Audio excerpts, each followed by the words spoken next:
doing it a little bit differently, and everybody's kind of tapping in, but we're all still trying to figure out the new landscape, right? In the era of technology, all of the kids are approaching life a little bit differently. I think the best thing we can do is actually help our kids goal set, help them understand what it means to complete a project, and then help them understand what it means to actually work to get there. And if we can do those things, they'll be able to achieve almost anything.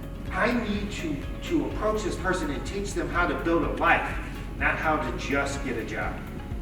I need to teach them that their inherent value is not one skill, but who they are. That if the economy shifts and their job disappears forever, that doesn't matter because of who they are.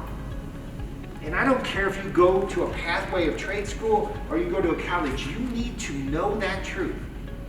Because how you do one thing is how you do everything. I see those kids working incredibly hard. And I see the other kids not working as hard. They don't get it, that they have to work hard. That's what you were saying. It's not going to be just handed to you. You have to work hard, and I'm not seeing it. I think a lot of things are about telling your story. I want to know why you did what you did, so teach them to tell the story of how they got where they are. There's two ways of getting jobs. One is through networking, where you get to know people and you start connections and they know what you're interested in and what you want to do. And the second is to have a killer resume. But it's really hard to see character on a resume, and it's really easy to see character from networking. So as an entry-level new grad of anything, to have a killer resume is really hard. So how do you compete for that job? So really being open-minded to take kind of anything that has some positives in it will start you down a path to get you where you want to go or where you think you want to go. You know, I think there's definitely questions that we can ask that drives to the heart and soul of the individual, and how they answer those and who they reference in those conversations is critical. I look more to who they reference as people in their lives and who has influenced them the most, more than I look at the competencies. I expect people to have an open, teachable attitude, more important than that actual technical knowledge that they pick up from their formal education. It is about your network. If you don't have a strong network, even if it's just one or two people who can vouch for you, it is really hard to have a resume stand out. But you don't hire a resume, you hire the person. So whatever the resume is, whether you pop or not, you're interviewing the person. The person you're hiring, not the resume. Are the adults in the system making sure that we are providing the best teaching and learning environment so that these children, when they move forward, or these young adults in the instances for MITS, that we are setting them up for success, whatever that looks like in their own personal path. Teachers cannot and will not ever be replaced by technology. Can't. You take the personality out of the process and the process dies. Make sure that the people standing next to you recognize that you're working your tail off and you're earning every single promotion you get. Success is not linear. One thing does not necessarily lead to the next best thing, and that if we don't learn those lessons in failure, there really is no success. Resilience to keep going in the face of failure, I think, is a critical skill for students, for adults, for leaders, for people of all ages. I hate to say common sense, but I think that's a big part of it. I would have loved to have some basic, like I said, negotiation, how to balance a checkbook. In high school, it would have been great if it would have started there. Like a lot of you say, you fail, then you learn, then you grow, then you know.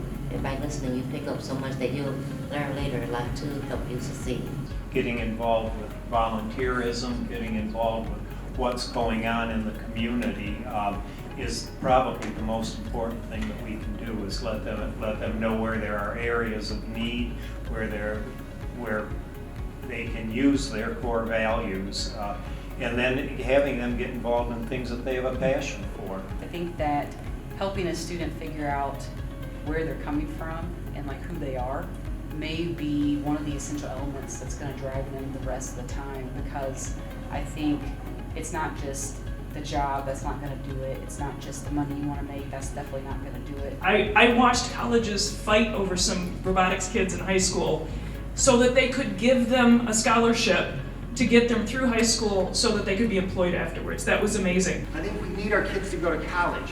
I think we need our kids to get some kind of post-high school education. And there is not one pathway that's right for everyone. We want people that are gonna be here, be the future leaders of our community and help our community thrive and prosper. And so to get them involved at an early age, it's something that they feel they can contribute to or see value in. I think it's only gonna keep our talent here. We're seeing a lot with the new generation of folks coming into the workplace that they really care about the heart of the company.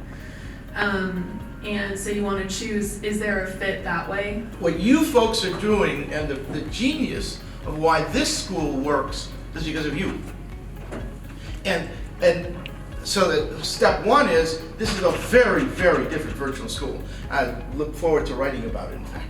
And doing the research that says this is different.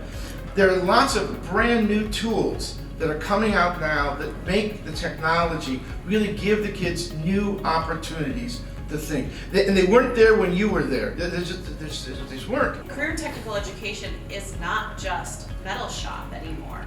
Whenever I'm looking at resumes for folks trying to apply to become commissioned officers, the community service, their volunteer work is always the first thing that jumps out. That work ethic that I learned in the fields of the state of Michigan, I have carried that through all my learning, my teaching, and now as a member of the State Board of Education. Do something that is out of your comfort zone, because I don't think you really grow inside your comfort zone. And that could be any internship, really, for anybody, is putting yourself in a situation that is new.